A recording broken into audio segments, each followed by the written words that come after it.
네, 감사합니다. 오늘 맥주감사절입니다. 맥주감사절 우리에게 주신 하나님 말씀 같이 보도록 하겠습니다. 시편 65편 9절에서 13절 말씀입니다. 구약성경 시편 65편 9절에서 13절 말씀 우리 다 같이 교독하겠습니다. 제가 먼저 봉독합니다. 땅을 돌보사 물을 대어 심히 윤택하게 하시며 하나님의 강에 물이 가득하게 하시고 이같이 땅을 예비하신 후에 그들에게 곡식을 주시나이다. 주께서 밭고랑에 물을 넉넉히 대사 그 이랑을 평평하게 하시며 또 담비로 부드럽게 하시고 그 싹에 복을 주시나이다. 주의 은택으로 한 해를 관시우시니 주의 길에는 기름방울이 떨어지며 들의 초장에도 떨어지니 작은 산들이 기쁨으로 띠를 띄었나이다. 다 같이 초장은 양떼로 옷 입었고 골짜기는 곡식으로 덮였음에 그들이 다 즐거이 외치고 또 노래하나이다. 아멘. 할렐루야. 오늘은 맥주감사절을 맞이하여서 시편 65편 9절에 13절까지 말씀을 통해서 감사의 길을 따라 풍성함이 흐른다라는 제목으로 말씀을 증거할 때 많은 은혜 받는 시간 되기를 바랍니다. 맥주감사절입니다. 맥주감사절은 구약 성경에서 우리 하나님께서 이스라엘 백성들에게 지키라고 말씀하시는 절기 가운데 하나입니다. 출애굽기 23장 16절을 같이 한번 우리가 선포하겠습니다. 출애굽기 23장 16절 말씀을 같이 볼까요? 자, 다 같이 있습니다. 시작. 맥주절을 지키라. 이는 내가 수고하여 밭에 뿌린 것의 첫 열매를 거둠이니라. 수장절 지키라. 이는 네가 수고하여 이룬 것. 다시 방송실에서 참 착오가 있었습니다. 다 수장절을 시작. 수장절을 지키라. 이는 내가 수고하여 이룬 것을 연말에 밭에서부터 거두어 저장함이니라. 아멘. 자, 오늘 말씀 보니까 수장절은 추수감사절을 말해요. 추수감사절은 하나님께서 우리가 허락하신 1년의 농사를 감사하며 하나님께 영광 누리는 절기이지만 맥주절은 첫 열매를 드리는 절기다라고 말씀합니다. 이 첫 열매는 무슨 의미가 있습니까? 이스라엘 백성들이 이제 가나안 땅에 들어가서 하나님이 허락하신 새로운 땅에 새로운 삶을 시작합니다. 그런데 우리가 가나안 땅 들어간 것은 하나님의 은혜의 결과다라고 하는 그 인생의 고백을 통하여 우리가 새로운 땅에 새로운 삶을 시작하는데 우리가 참된 복의 삶을 살려면 나의 인생의 시작은 하나님이 허락하신 은혜의 결과고 내 인생의 마지막 추수의 때도 하나님 우리가 허락하신 은혜의 열매이니까 은혜로 시작하고 감사로 내 인생을 마감하자라는 의미가 있고 우리 하나님은 또 이 감사를 가르치는 훈련을 통해서 절기를 통해서 우리 인생 속에서 감사의 삶을 살 수 있도록 우리 하나님 우리를 인도하시는 그 절기가 이 맥주감사절, 추수감사절인 것입니다. 왜 하나님은 우리에게 감사를 가르치실까요? 이유는 우리가 감사를 할 때 마음에 우러나온 감사를 해야 하는데 그것이 쉽지 않기 때문입니다. 부모에게 하는 감사도 마찬가지죠. 내 마음에 우러나오는 감사가 있어야 하는데 우리는 인생의 바쁜 여정 속에서 내 마음에 우러나오는 감사를 표현하지를 못합니다. 마음은 있지요. 그런데 항상 우리의 말과 행동 속에서 감사가 녹아나 있지 않다는 것입니다. 우리 하나님과의 영적 관계도 마찬가지예요. 하나님과의 영적 관계에서도 감사를 표현하거나 감사를 나타내지 않으면 항상 마음은 있는 듯 하나 하나님의 은혜를 망각한 채 인생을 살아갈 때가 있더라는 거예요. 그래서 우리 하나님이 이스라엘 백성들에게 감사를 가르치고자 우리 하나님 백성들의 감사를 통한 하나님과의 교제를 가르치고자 우리 하나님이 감사절을 허락하신 것입니다. 여러분, 이 감사절을 통해서 우리가 어떤 감사를 배워야 하냐면 우리의 인생의 우선순위 가운데 하나님이 가장 먼저입니다. 내 삶의 가장 중요한 부분들은 하나님이 허락하신 은혜의 결과입니다 라고 고백하는 하나님과의 영적인 관계가 회복되는 은혜의 문제의식이 있어야 한다는 사실이에요. 제가 상담을 통해서 많은 이야기를 하는데 제가 상담할 때 간혹 성도님들 가운데 이런 분이 계세요. 목사님, 제가 예배 생활을 충실해야 되는데 예배 생활을 게을리해서 하나님 앞에 죄송스럽습니다. 제가 어떻게 하면 예배 생활을 회복할 수 있을까? 이런 분이 계시고, 제가 분주하다는 핑계 가운데 기도하지 못하여 영적인 빈곤한 가운데 있습니다. 목사님, 제가 더욱더 기도할 수 있도록 기도해 주세요. 이런 문제의식을 가지고 기도하는 분들은 어떤 부분입니까?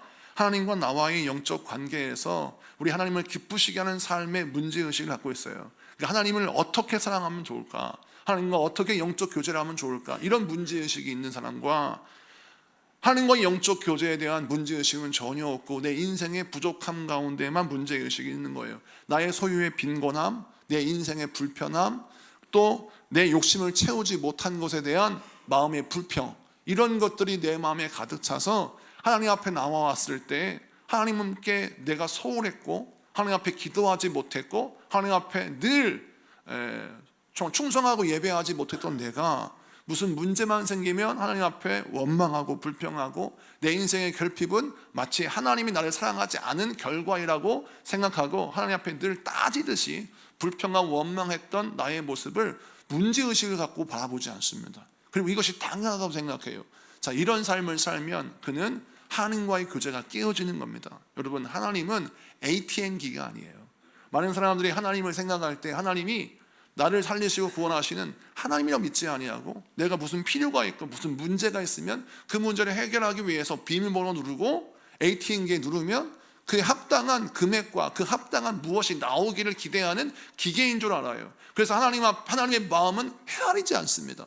내가 평소에 하나님을 사랑하지 않고 평소에 하나님을 인정하지 않고 평소에 하나님의 말씀 따라 살아갈 의욕이 전혀 없음에도 불구하고 하나님과의 관계는 신경 쓰지 않는 채 내가 힘들 때만, 내가 어려울 때만 하나님께 나와서 하나님께 이렇게 말합니다. 하나님, 왜 나를 사랑하시지 않습니까? 하나님 도대체 어디에 계시는 겁니까? 내가 이렇게 힘든데 하나님은 도대체 어디에 계시고 나를 외면하십니까? 라고 토로하는 거예요.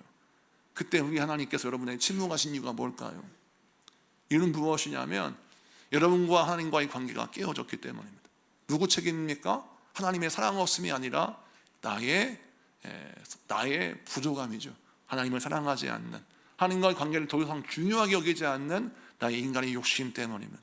여러분, 그래서 우리가 신앙생활할 때 우리 자녀에게, 우리 교회 모든 심령들에게 무엇을 가르쳐야 하냐면 아무리 바쁘고 힘들더라도 하나님께 감사하고 예배하는 삶이 내 인생의 목적이 되어야 하고 내 인생 삶의 고백이 되어야 하는 거예요. 우리 학생들 이제 많이 참석하고 있는데 여러분 명심해야 합니다. 하나님께 드리는 1시간 예배가 아까워서 그 시간에 공부하고 그 시간에 뭔가를 한다고 해서 여러분 인생에 놀라운 복이 부어질까? 착각입니다. 제가 교육 목사만 10년을 했습니다. 하나님께 드리는 1시간이 아까워서, 하나님께 감사하는 마음으로 예배하는 시간이 아까워서 하나님께 인색한 사람들 복 받는 걸 보지 못했습니다. 근데 반대로 하나님 앞에 1시간을 아낌없이 드리고 내 인생의 분주한 가운데서 하나님께 예배하는 사람들을 하나님이 복 주시는 것을 무수히 경험했습니다. 오늘 이 감사절을 통하여 우리 인생을 다시 한번 점검해야 합니다. 우리 학생들, 우리 청년들 명심해야 합니다. 어렸을 때 무엇을 배워야 하면 하나님께 나의 귀중한 것을 아낌없이 드릴 수 있는 훈련을 해야 되는데 그것이 바로 무엇이냐? 나의 시간입니다. 나의 시간을 하나님께 드리는 것을 인색해야 해서는 안 되는 거예요. 하나님께 기도하는 시간, 예배하는 시간이 아까워요. 그 시간에 내가 뭔가를 하면 대단히 성공할 것 같아요. 그거 착각입니다. 그것을 보고 가르치지 않으면 그 부모는 자식을 망치는 겁니다. 우리 부모는 어떻게 자녀를 가르쳐야 되고 우리 교사는 어떻게 자녀들을, 우리 학생들을 가르쳐야 합니까? 하나님께 예배하는 것에 내 온 마음을 두게 가르쳐야 합니다. 왜냐하면 하나님이 지혜를 주셔야 그 자녀가 그 지혜를 가지고 인생을 살아갈 수 있어요. 학원이 또는 과외가 아니면 내 스스로 열심히 하는 그 노력이 나를 성공시키는 착각을 내려놓아야 합니다. 그랬을 때 하나님의 은혜가 부어지는 거예요.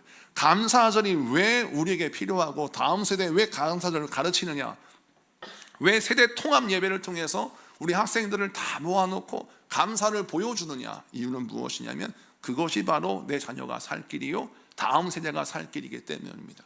우리 하나님께서 물질이 없어서 또 곡식이 없어서 이스라엘 백성들에게 가나안 땅에 들어가서 감사절기를 지키라고 말씀하셨을까요? 그것이 아닙니다. 우리 하나님은 그들의 곡식을 탐하신 것이 아니라 그들에게 감사를 가르침으로 말미암아 지금까지는 하나님의 은혜가 있었어요. 앞으로의 인생 가운데도 하나님의 은혜가 필요하기에 감사는 나의 인생의 새로운 미래를 여는 하나님의 놀라운 축복의 관문이기 때문에 내 인생에 허락하신 은혜에 감사하며 하나님께 영광 돌리는 인생의 삶의 자세와 태도를 갖는 것이 복의 태도이고 하나님께서 기뻐하신 삶의 모습이기 때문에 우리 하나님이 이스라엘 백성들에게 맥주절을 지켜라, 하나님께 예배하라 라고 말씀하시는 것입니다. 이 말씀 붙들고 우리 어린 학생들부터 장년에 이르기까지 하나님의 말씀을 붙들고 하나님 앞에 감사하는 삶을 살되 하나님 앞에 아낌없이 나의 삶을 드릴 수 있는 여러분 되시기를 축복합니다. 그러면 우리가 어떻게 하면 복된 감사의 삶을 살 수 있을까? 말씀을 보겠습니다. 9절입니다. 9절. 시편 65편 9절 다 같이 읽습니다. 시작. 땅을 돌보사 물을 대어 심히 윤택하게 하시며 하나님의 강에 물이 가득하게 하시고 이같이 땅을 예비하신 후에 그들에게 곡식을 주시나이다. 아멘. 오늘 말씀 보니까 하나님께서 땅을 주시고 강을 주셨는데 잘 보세요. 그 땅은 하나님이 예비해 주신 땅입니다. 그리고 강을 주셨는데 그 강은 하나님의 강입니다. 자, 오늘 9절 말씀에 등장하는 땅과 강은 내가 농사짓고 일하는 삶의 터전이요 나의 인생의 기반이에요. 근데 그 인생의 기반과 터전은 내가 열심히 노력한 결과라고 생각하는데 아니라는 거예요. 내 인생의 출발점이 되는 땅과 그 땅에 농사 지을 수 있도록 물을 공급받는 강은 하나님의 강이고 하나님이 나에게 허락하신 땅이라는 거예요. 그래서 이 시편 65편 다윗의 입술을 통하여 우리 하나님 우리에게 무엇을 설명하냐면 우리 인생의 시작점, 우리 인생의 기초, 우리 인생의 기반은 하나님의 은혜의 선물이다라고 설명하는 겁니다.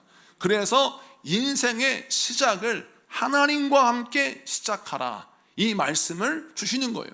하나님께서 나에게 허락하신 인생의 시작을 하나님과 동행하며 하나님과 함께 감사로 시작하는 사람은 풍성한 은혜의 문이 열리는 거예요.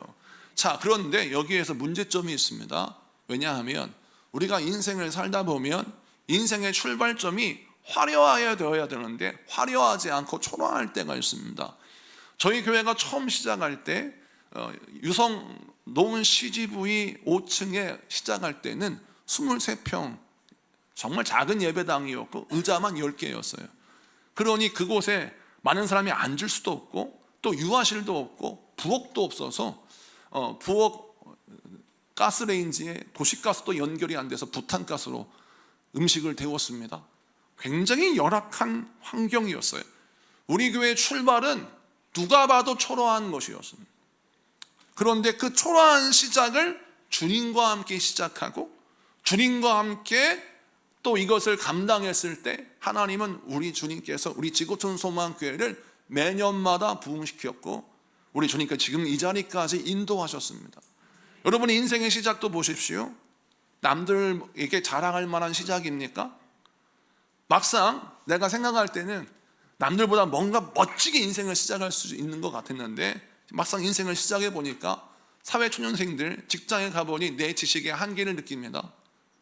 내 실력의 한계를 느껴요. 나름대로는 고등학교 때 열심히 공부해서 뭔가 내가 지식이 있는 줄 알았어요. 대학 다닐 때는 뭔가 자격증을 따서 내가 뭔가 대단한 사람이 된 줄 알았어요. 근데 막상 직장을 잡아보니까 직장 구하기도 힘들고 직장에 막상 들어갔는데 경험이 많은 실력 좋은 선배들의 틈바구니 속에서 나는 무능함을 경험하게 됩니다. 선배들이 이런 말 합니다. 너 학교 다닐 때 뭐 배웠니? 라고 막 그들을 핀잔을 주는데 할 말이 없는 거예요. 왜? 할 줄 아는 게 별로 없으니까. 그래서 결국 선배들이 일을 시킬 때 복사나 하고 차나 타고 그 다음에 허드렛 일만 하는 것처럼 느껴지는 겁니다. 그때 사회 초년생들은 어떤 마음이냐면 내 인생의 출발이 참 초라하게 느껴져요. 사업도 마찬가지입니다. 수많은 자영업자들이 있는데 내 돈을 딱딱 긁어 모아서 또 대출을 받아가지고 사업을 시작했어요. 그런데 그 사업이 번듯한 사업이 아니에요.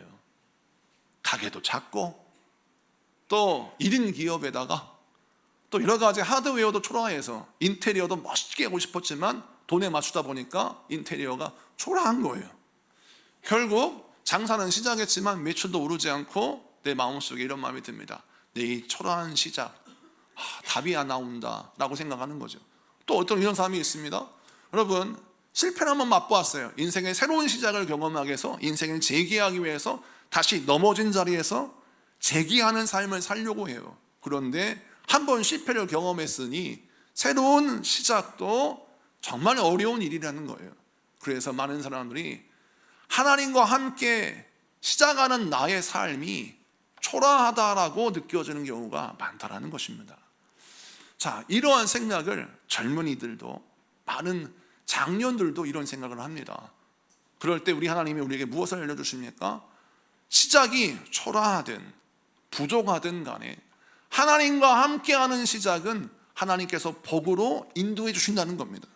근데 만약 하나님과 함께하는 시작이 아니라 나의 의나 나의 노력이나 나의 경험을 쫓아서 시작하는 시작이라면 그것은 내가 책임져야 합니다. 하나님의 은혜와 함께 하시지 않으니 내 돈으로 어떻게 해봐야 되고 내 능력으로 어떻게 해봐야 되는데, 세상은요 언제나 나보다 돈이 많아요. 내가 기껏 돈을 투자해서 인테리어를 했는데 내 인테리어가 한 1년, 2년 지나면 다 낡아지게 되고 바로 옆집에 더 화려한 인테리어를 가진 커피숍이 등장하고 식당이 등장하고 어떤 가게가 등장해서 나의 가게의 매출을 다 뺏어가 버리는 일이 벌어지는 것이죠. 자, 내 인생의 한계가 아주 자명하게 드러납니다. 또 이 좁은 동네에서 열심히 공부해서 1등급, 2등급 만든다 할지라도 정작 서울에 딱 가보면 난다 긴다나 애들 내 틈바구니 속에서 A+ 맞기도 쉽지 않다는 것을 깨닫게 됩니다. 자, 이렇게 인생의 경쟁의 틈바구니 속에서 힘들고 어렵게 고통당하는 우리에게 우리 하나님 무엇을 설명하시느냐? 사람 보지 말고, 네가 가지고 있는 물질도 개수하지 말고, 네가 가지고 있는 처음의 출발점, 처음에 출발하는 그 기반이 초라하다고 낙심하지 말고 너는 무엇을 점검하냐? 하나님과 함께 내가 이것을 시작하고 있는가, 하나님과 함께 내가 이것을 붙들고 있는가를 살펴보아야 합니다. 하나님과 함께하는 시작은 반드시 하나님의 은혜로 연결된다는 것을 깨달아야 하는 것입니다. 그래서 다음 세대들에게 무엇을 가르쳐야 되냐면 하나님과 함께하는 공부, 하나님과 함께하는 일, 하나님과 함께하는 모든 삶의 시작을 경험하게 해야 되는 겁니다. 그래야 이 다음 세대의 미래가 있는 것이죠. 어린 시절 저도 교회를 다닐 때 항상 고향교회 목사님 무엇을 가르쳐 주셨냐면 주일 성수만큼은 목숨 걸고 지켜라 라고 말씀하시면서 우리 어린 아이들에게 하나님 앞에 예배하는 것이 중요함을 가르치셨어요. 저희 할머니는 주일날 만약 늦잠을 자서 교회를 안 가면 밥을 안 주셨어요. 그래서 만약 우리 어머니가 마음이 약해가지고 그래도 밥을 줘야 되고 생각하면 할머니가 노하셨습니다. 밥 먹을 자격이 없다고. 그러면 제 마음속에서 너무 하신 거 아니에요, 할머니? 늦잠을 잘 수도 있는 거지. 어젯밤 토요명화 끝까지 보고 어젯밤에 주말의 명화 끝까지 보고 황야의 보법자 보다가 잠을 못 자고 그 다음날 늦잠 잤는데, 아니 그럴 수도 있는 거지. 할머니는 야속하게도 주일날 예배 안 드렸다고 혼구멍을 내시니까 이거 너무 야속하다고 하는데요, 그때 할머니께서 그렇게 야속하지만 단호하게 저에게 뭘 가르쳐 주셨냐면, 네가 일주일의 처음 시작에 주일을 시작하는데 주일날 인생의 첫 하루를 시작하는데 그 첫 시간을 네가 드리지 못하고 인생을 살면 너의 인생 전체의 시간을 벌어 하나님 너와 함께 하시겠느냐. 주일은 내 일주일을 시작하는 첫 시간입니다. 첫 시간을 하나님과 동행하며 보내는 이 훈련을 하지 않으면 그때부터 그 다음에는요 모든 것이 인색해요. 자, 처음에는 하나님께 인색합니다. 하나님께 인색하는 것에 대해서 익숙해지잖아요. 그 다음은 부모에게 갑니다. 여러분 안심하지 마세요. 하나님과 시간을 같이 보내는 것을 훈련 안 하면 그 다음 세대는 그 두 번째 부모와 같이 시간을 보내는 걸 아까워합니다. 세 번째, 자기를 사랑하는 사람들과 동행하는 것도 아까워해요. 인간은 악합니다. 그래서 늘 이기적이에요. 하나님과 동행하는 시간이 아까운 사람이 부모와 함께 시간을 보내는 것도 아까워할 것이고, 나중에는 자기 사랑하는 자식과 부인과 함께하는 시간도 아까우게 됩니다. 그래서 제가 부목사 할 때 서울에서 가장 큰 문제가 뭐였냐면, 신혼부부가 결혼을 했는데 부부싸움을 해가 저한테 상담을 왔어요. 뭐냐? 신랑이 신혼 전에는 그렇게 러블리한 사람이었고 자기에게 정말 잘하는 사람이었대요. 막상 결혼을 딱 해서 보니까 신랑이 맨날 게임만 하는 거예요. 집에 와서 딱 자기 방에 들어가가지고 게임을 하는데, 무슨 게임을 하는지 하여튼 알 수 없는 게임을 하는데, 중요한 건 아내가 또 자기도 직장 생활하고 하루 종일 피곤해 집에 왔는데 육아를 해야 되지 않겠습니까? 육아를 하고 집을 치워야 되고 청소를 해야 되는데 남편에게 여보 아이 기저귀 좀 갈아주세요, 아이한테 젖 좀 먹여주세요, 아이 이것 좀 도와주세요 부탁을 하는데 뭐라 하냐면 나 피곤하니까 네가 알아서 해 하고 자기는 게임을 하는 거예요. 그래서 그 아내가 그 남편에게 같이 일을 하고 같이 일을 하는데 왜 같이 집안일을 같이 공유하지 않느냐라고 했더니 막 화를 내고 다투는 거예요.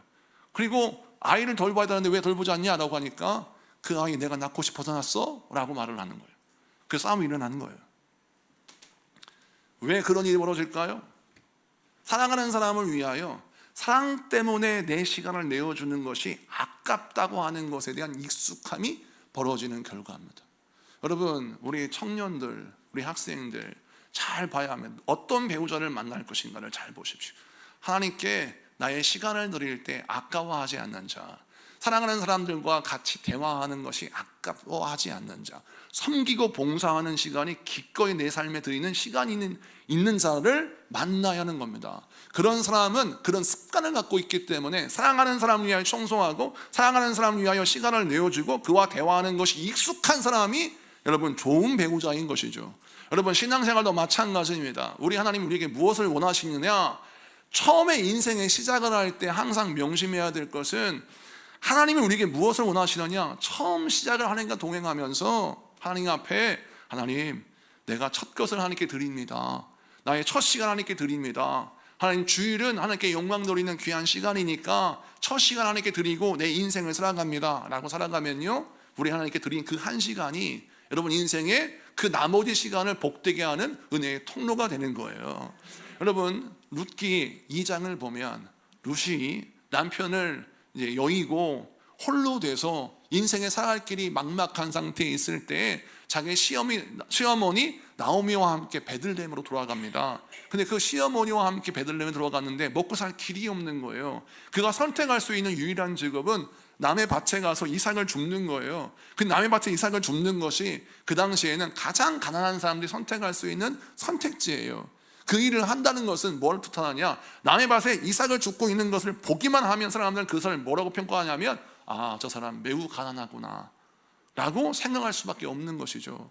자, 그런데 이 젊은 여인이 꿈도 소망도 있고 사실 돈 많은 사람과 결혼하게 되면 금방 자기 인생을 바꿀 수도 있는데 그런 선택하지 아니하고 내게 주어진 출발점, 새로 인생을 시작해야 되는데 그 시작이 너무나 초라한 남의 밭에 이삭 줍는 일이에요. 그런데 그의 마음이 망가지지 않습니다. 이는 무엇입니까? 그가 그런 선택한 이유는 나오미가 섬기는 하나님, 자기 시어머니가 섬겼던 그 하나님을 올바로 제대로 믿고 싶었기 때문에 그 믿음의 나라인 유대 땅에 오고 그 믿음의 땅인 베들레헴에 와서 하나님을 섬기는 감사의 삶을 살기로 작정했기 때문에 그 인생의 새로운 출발점이 초라하다 할지라도 그것을 감당을 했던 거예요. 그런데 그가 이삭을 줍고 있는데 밥 주인이 온 겁니다. 보아스가 왔어요. 보아스가 와서 뭐라 하냐면 밭에 이삭 주고 있는 사람들을 통해서 뭐라 하느냐, 하나님이 당신들과 함께 하시기를 원합니다 라는 축복의 언어를 합니다. 한번 보겠습니다. 룻기 2장 3절 4절을 보겠습니다. 룻기 2장 3절 4절 다 같이 읽습니다. 시작. 룻이 가서 베는 자를 따라 밭에서 이삭을 줍는데 우연히 엘리멜렉의 친족 보아스에게 속한 밭에 이르렀더라. 마침 보아스가 베들레헴에서부터 와서 베는 자들에게 이르되 여호와께서 너희와 함께 하시기를 원하노라 하니 그들이 대답하되 여호와께서 당신에게 복 주시기를 원하나이다 하니라. 아멘. 자, 이 말씀을 보면 보아스가 지금 밭에서 이삭 주는 사람들한테 찾아와서 하는 말이 하나님이 당신들과 함께 하시기를 원합니다 라고 덕담을 했어요. 축복을 했어요. 근데 그 말을 듣는 이삭 주는 사람들이 뭐라 하냐면 룻과 함께 이렇게 말합니다. 여호와께서 당신에게 복 주시기를 원합니다 라고 축복의 말을 해요. 자, 이 말을 잘 보면 일상적인 상황 속에 한번 적용을 해보겠습니다. 만약 내 마음속에 감사가 없고 불평과 원망이 가득한데 먹고 살 길이 없어서 목구멍이 포도청이라 그냥 어쩔 수 없이 일하는 사람은 일을 하고 있는데 막상 밭의 주인이 와가지고 여러분에게 하나님이 함께 하시기 원합니다 라는 말을 듣는 순간에 감사하지 못한 사람은 어떤 반응이 나타나냐면 하나님이 함께 하신다고? 하나님이 함께 하신다면 내가 지금 이 자리에서 이삭이나 죽고 있겠어요? 아이고, 자기는 배부르고 자기는 이렇게 넓은 땅을 자기 소유로 갖고 있으니까 이렇게 말을 쉽게 하지. 아니, 당신이 말한 대로 하나님이 나와 함께 하신다면 내가 지금 이삭이나 죽고 이렇게 빌부터 인생을 살겠습니까? 아이고, 라고 말을 했을 텐데, 룻과 함께한 사람들이 믿음의 사람인지라 그들이 감사하는 마음으로 뭐라 하느냐. 보아스가 그렇게 말을 하니까 룻과 함께한 사람들이 이렇게 말합니다. 당신을, 하나님께서 당신을 복주시기 원합니다 라고 감사를 축복으로 한 단계 업그레이드해서 선포합니다. 여러분, 우리 하나님이 룻을 왜 축복하셔서 보아스와 결혼하게 하시고 예수 그리스도가 이 땅에 태어나게 하실 때 축복의 통로로 나사렛 예수 그리스도의 메시아의 계보의 주인공의 한 사람으로 만드셔서 룻을, 이방 여인 룻을 하나님의 메시아의 계보에 허락하신 자리에 그를 세우신 이유는 무엇이냐? 이 룻의 감사하는 믿음을 하나님이 보셨기 때문입니다. 사랑하는 성도 여러분, 아무리 고난이 힘겹고 고통이 내 마음에 힘겨운 일이라 할지라도 내 마음이 비틀리면 안 돼요. 보아스가 세상 사람들이 우리에게 하나님이 당신과 함께 하길 원합니다 라고 축복하면 우리는 내 마음속에 하나님이 함께 하신다면 내가 이렇게 고생할 필요가 뭐가 있어요? 이렇게 하지 말고 어떻게 해야 돼요? 하나님이 함께 하심을 선포하고 감사하는 믿음을 때가 또 축복의 언어로 바꿔서 선포하는 우리가 되어야 할 줄로 믿습니다. 자, 그러면 그렇게 마음밭을 감사의 밭으로 만드는 사람에게는 하나님의 새로운 미래를 허락하십니다. 복의 길을 여시는 거예요. 오늘 말씀이 그것입니다. 다윗이 자기 허락하신 땅을 가지고 감사하는 걸 잘 보세요.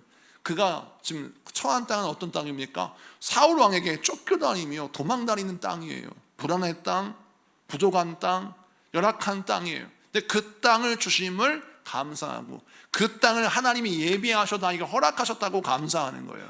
그러자 하나님이 그 땅을 주신 하나님께서 그에게 더 나은 왕의 땅을 허락하시고 더 나은 왕의 밭을 허락해 주셔서 그 큰 감사에 걸맞는 땅을 허락하셨다는 거예요. 이 말씀을 잘 봐야 합니다.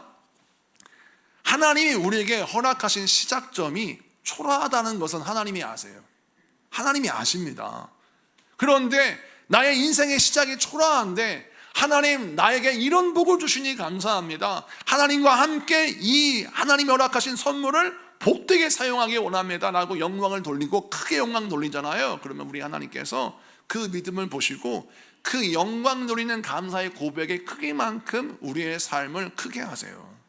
그런데 만약 반대로 내 인생의 처지가 초라해요. 그럼 내 신앙의 그릇도 초라하게 만들어서 하나님, 내 인생에서 뭐가 생기겠습니까? 지금 시작하는 걸 보니까 나의 공부하는 것도 그렇고 우리 가정도 그렇고 우리 부모도 보고 내 인생을 돌아보니까 소망이 안 보입니다. 하나님, 그냥 대충 나에게 은혜 주세요. 이렇게 기도하고 이렇게 말하는 사람은 없겠지만 이렇게 사는 사람은 그 인생의 고백대로 되는 거예요. 우리 주님께서 우리에게 말씀하시기를 네 말이 내 귀에 들리는 내가 너에게 행하리라고 말씀하셨습니다. 민수기 14장 28절의 말씀을 우리는 기억해야 합니다. 우리 하나님이 내 말을 들으십니다. 우리가 어떤 고백을 하고 있습니까? 나의 현실에 우리 하나님이 베푸신 은혜를 고백하고 있습니까? 내 현실만 파악하고 그 현실을 불평하며 원망하는 삶을 살고 있습니까? 오늘 이 말씀을 통해서 저와 여러분 하나님과 함께 여러분 인생의 시작을 경험하신 여러분 되기를 축복합니다. 두 번째 말씀을 좀 보면 자 10절 11절 두 절을 보겠습니다. 10절 11절 두 절 다 같이 읽습니다. 시작. 주께서 밭고랑에 물을 넉넉히 대사 그 일항을 평평하게 하시며 또 단비로 부드럽게 하시고 그 싹에 복을 주시나이다. 주의 은택으로 한 해를 간시우시니 주의 길에는 기름방울이 떨어지며. 아멘. 자, 오늘 말씀 보니까 우선 10절을 보고 11절을 해석해야 됩니다. 10절을 보니까 밭고랑의 물을 넉넉하게 대시고 우리 주님께서 이랑을 평평하게 하시며 단비로 부드럽게 하셔서 그 싹에 복을 주셨습니다 라는 고백을 잘 보세요. 자, 이 말씀을 잘 해석해야 됩니다. 밭고랑을 만드는 건 누구예요? 납니다. 내가 밭을 일구어서 밭고랑을 만들어요. 그리고 또 밭을 평평하게 하는 것도 누굽니까? 납니다. 내가 풀을 뽑고 또 울퉁불퉁했던 밭을 평탄하게 해서 씨를 잘 심을 수 있도록 밭을 가꾸는 것도 납니다. 그리고 싹이 났다는 거예요. 그럼 싹이 난 건 뭘 의미해요? 내가 씨를 심었다는 걸 의미해요. 그러니까 내가 수고하여 씨를 심어서 싹이 나는 건 당연한 겁니다. 그러니까 10절 말씀을 보면 내가 수고한 결과를 말하고 있는데 해상 사람들은 이 10절 말씀이 이해가 안 가요. 왜냐하면 아니 하나님이 내 밭을 갈아주셨어? 내가 갈았지. 아니 김 매는 것도 하나님이 풀을 뽑아주셨나? 내가 풀을 뽑았지. 그리고 밭고랑 사이에 물을 대고 또 그 밭에 씨를 뿌리는 것도 하나님이 씨를 뿌리셨나? 내가 씨를 뿌렸지. 그런데 뭐 하나님이 밭 이랑을 만드시고 하나님이 그 밭을 평탄하게 하시고 하나님이 그 싹에 복을 주셨다? 말이 안 돼 라고 세상 사람 생각할 텐데 다윗은 어떤 고백을 하느냐? 내가 수고하는 인생길을 하나님이 함께 하신 인생길로 해석해요. 이것이 바로 다윗의 위대한 믿음의 모습입니다. 나의 수고한 인생길, 내가 분명히 수고한 거 맞아요. 내가 노력한 거 맞습니다. 내가 수고한 나의 인생길을 하나님이 함께 하시는 은혜의 길로 감사함이 영광 돌리는 거예요. 그러자 하나님이 그의 밭에 어떤 복을 주시느냐? 11절 중요합니다. 11절을 보면 주의 은택으로 한 해를 관시우시니 주의 길에는 기름방울이 떨어지며 아멘. 자, 여기에서 말씀을 보면 우리 하나님이 주의 은택으로 한 해의 관을 씌우시고 주의 길에는 기름방울이 떨어진다라는 말씀을 하는데 여기서 주의할 점이 있습니다. 자, your carts overflow with abundance라는 말이 있어요. 주의 길에는 기름방울이 떨어지며 라는 말씀을 잘 보세요. 자, 주의 은택으로 한 해를 관시우시니요, 이거를 한글 성경을 좀 헷갈리게 설명했는데 원어에 보면 주의 은택으로 한 해를 관시우시니 라고 하는 말과 주의 길에는 기름방울이 떨어지며 라는 말이 같이 묶여져 있어요. 그걸 의역한 겁니다. 자, 그러면 이것의 원래 뜻은 무엇이냐? Your carts overflow with abundance. 풍성함으로 하나님께서 넘치게 하셨다라고 말씀하는데 거기에 보니까 Your carts, 당신의 수레들이라고 말하는 거예요. 원어를 설명하면서 제가 쉽게 풀어주겠습니다. 자, 하나님께서 나의 밭에 복을 주셨는데 어떤 복을 주셨느냐? 내가 수고하고 노력해서 밭 이랑을 갈고 거기에 물을 대고 씨를 뿌렸는데 하나님께서 자라게 하시고 복을 주셨다라고 고백하니까 하나님께서 나에게 어떤 은혜 주시냐면 은택이란 말이 나오잖아요. 은택이 토바라고 하는 히브리어로 쓰여져 있어요. 이 토바라고 하는 말은 무엇을 의미하냐면 하나님의 은혜의 결과, 은혜의 혜택 이렇게 해석하기도 하고 하나님의 선하심이라고 해석하기도 합니다. 자, 그러면 하나님의 은혜가 내게 부어졌다라는 것을 뭐라고 표현하느냐면 하나님이 당신의 수레를 가지고 지나가시는 거예요. 그래서 내 인생길인 줄 알았는데 하나님이 수레를 가지고 내 인생길을 지나가시는 겁니다. 그래서 하나님이 담아놓으신 은혜를 그 수레를 통해서 나에게 부어주시는 거예요. 그래서 이 수레에 담긴 하나님의 은혜, 그 하나님의 은택이 나의 인생의 밭에 쏟아 부어지게 된 거예요.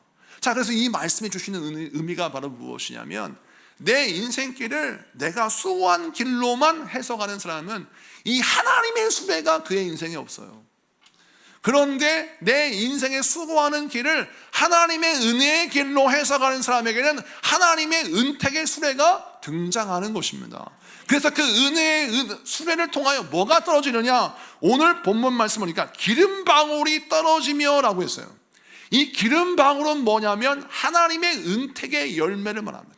하나님의 은택의 열매가 떨어지는데 이 떨어지는 장소를 보세요. 성경 말씀 12절을 보겠습니다.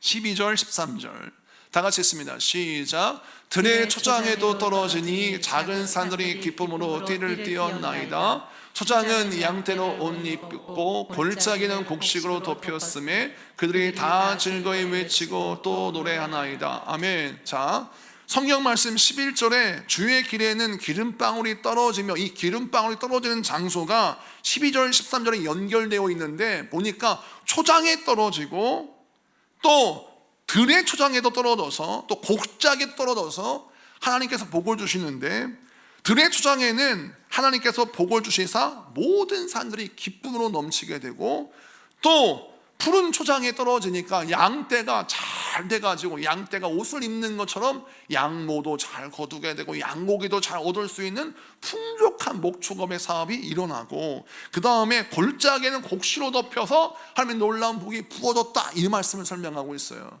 이건 뭘 뜻하냐면, 나는 씨를 뿌리고 나의 시작은 미약했는데 하나님께서 나와 함께 하시사 당신의 은택의 수레에 복을 담으시고 기름을 담으셔서 내가 가는 모든 수고의 길에 그 기름방울을 떨어뜨려 주셨는데, 기름방울이 떨어지는 곳곳마다 하나님의 풍성한 은혜가 넘치고 넘쳤다는 거예요.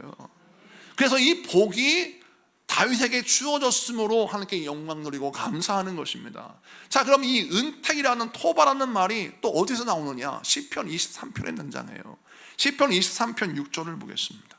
다 같이 봅니다. 시작. 내 평생의 선하심과 인자하심이 반드시 나를 따르리니 내가 여호와의 집에 영원히 살리로다. 아멘. 여기에서 내 평생의 선하심, 선하심이란 말이 토바예요. 하나님의 은택. 자, 그럼 이것을 내 평생의 은택과 인자하심이 반드시 나를 따르느니, 이렇게도 해석할 수 있는 겁니다. 자, 그러면 시편 23편에 하나님의 은택이 가득 임하니 그의 인생이 어떻게 됩니까? 시편 23편을 보니까 하나님이 푸른 초장으로 나를 인도하시고 쉴만한 물가로 나를 인도하십니다. 내 영혼을 소생시키시고 나를 의의 길로 인도하십니다. 그리고 사망의 음침한 골짜기를 다닐지라도 하나님의 은택의 결과로 말미암아 여호와의 지팡이와 막대기가 나를 안위하십니다. 뿐만 아니라 원수가 나를 죽이려고 덤벼드는 그 목전에서 그의 눈앞에서 왕의 자녀에게 허락하시는 풍성한 식탁을 허락하셔서 그 원수의 눈앞에서 밥을 먹을 수 있는, 그러니까 하나님의 가족이 누릴 수 있는 놀라운 복을 누릴 수 있는 복을 주셨어요.